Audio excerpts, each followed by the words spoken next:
autorais rescindido. Aí os outros pedidos que eu fiz foi caso o tribunal não entenda isso, então que condene ele a multa, né, por ato atentatório, porque ele teve uma conduta falsa o tempo todo. O tempo todo. A multa, a classificação e a tipificação é exatamente essa, ato atentatório de dar justiça. O doutor mandou bem, é isso mesmo. Professor, mais uma pergunta, né? Isso aí, essa era a minha principal pergunta. Tem como em sustentação oral, será que é cabível eu pedir a desconstituição da sentença pelo princípio da não surpresa para realizar uma audiência de instrução? É possível sim. O doutor já fez o protocolo, mas tá bem feito, eu gostei. Mas duas coisas que caberia aqui. O doutor poderia ter mencionado o princípio da cooperação, poderia ter mencionado. Poderia ter mencionado o ato atentatório de dar justiça, foi mencionado, mas diretamente. E em cima, o que o doutor poderia fazer? Preliminar, da nulidade. E pedir a nulidade. Ou seja, o pedido aqui pode ser alternativo, reforma ou nulidade. Entendeu, doutor? Tá, mas o professor, o que é mais viável? Eu peço primeiro a reforma e depois a nulidade? Nesse caso, poderia pedir os dois juntos, reforma e nulidade. O tribunal ele pode aplicar uma coisa ou outra.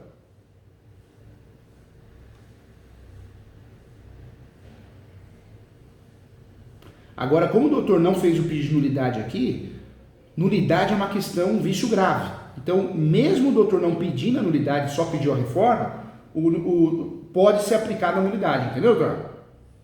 Sim. Mesmo que não tenha o pedido direto, pode ser aplicada a nulidade porque é um vício grave, não pode passar batido. E se acontecer de não aplicar, por outro lado, o doutor tem uma tese em fazer isso numa ação autônoma se quiser e desejar, entendeu?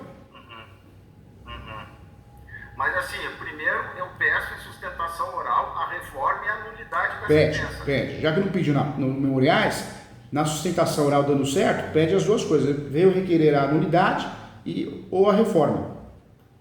Tá. E caso não for o entendimento deles, eu peço a multa por ato atentatório. A multa por ato atentatório. Pode pedir a multa pelo ato atentatório. Tá aqui, ó.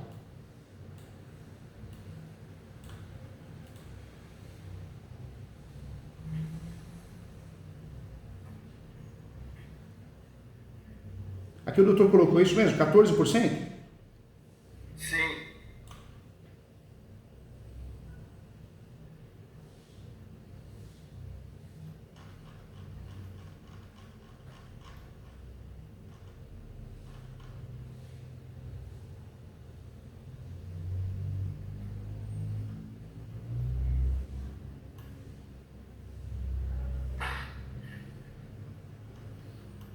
Mas, professor, então assim, ó, eu não entendi direito. Eu devo pedir primeiro a reforma e a nulidade e a... Na verdade, para o doutor guardar, a nulidade é sempre uma questão processual. Sempre que existe um erro processual, é nulidade. É uma questão incidental. A reforma é o mérito, né? Então eu posso pedir a nulidade e a reforma. Eu posso pedir as duas coisas. Tá. Tá? Então é melhor eu pedir só a reforma e a nulidade, professor? Melhor. Né?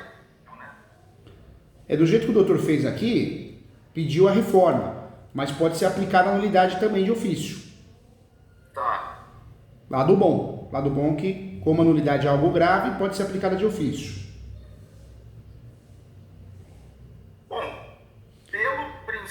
Pela violação da magistrada, né, do princípio da não surpresa, isso aí já reforça o argumento da reforma e nulidade, já. Né? Porque eu acho que eu não sei se eles vão querer remeter para o primeiro grau, né? Já está fortalecido, né, por si só. Verdade. Agora, o doutor aqui, eu gostei. O doutor, apesar da questão ser complexa, né, é difícil se expressar numa situação dessa sem usar emoção, mas o doutor conseguiu, hein? Conseguiu. Me esforcei bastante. Porque o doutor falou, mas não xingou. Isso foi importante. Xingar é que tá... Aí perde a razão, né? Olha, você tá puxando a orelha. Exato, professor. Olha a maldade lá do cara. O cara batia e escondia a mão. Aí eu me irritava e olha, ele tá me acusando, ele tá me ofendendo. E e as magistradas, ele ficou como queridinho da magistrada, é isso que eu fiquei possesso.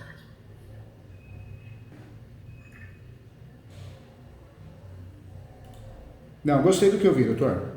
Não tem nada que possa te prejudicar. E é difícil, hein?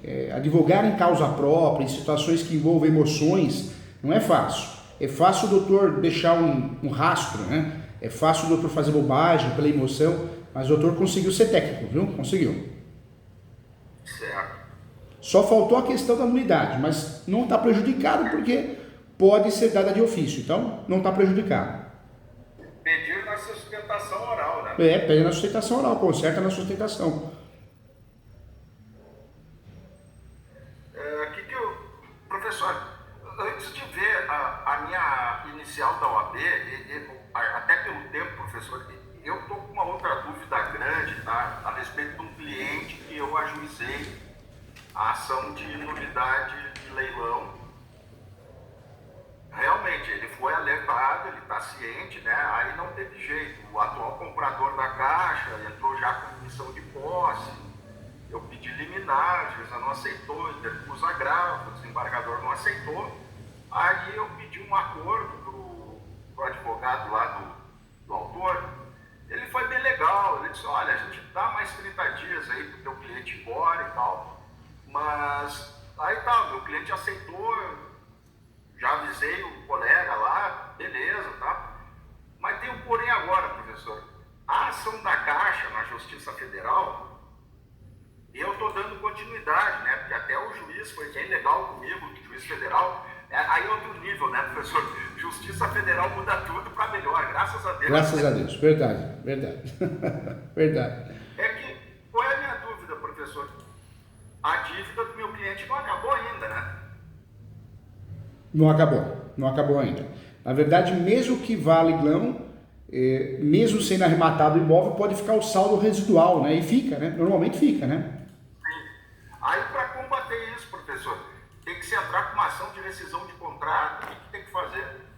Na verdade, o que pode fazer numa situação dessa, se fica um saldo residual, você pode tentar, se ocorrer a execução, né? Aparecer uma execução por parte do banco, da financeira, você pode tentar fazer em matéria de defesa, contestar o valor, pedir compensação, algo nesse sentido, né? Tá.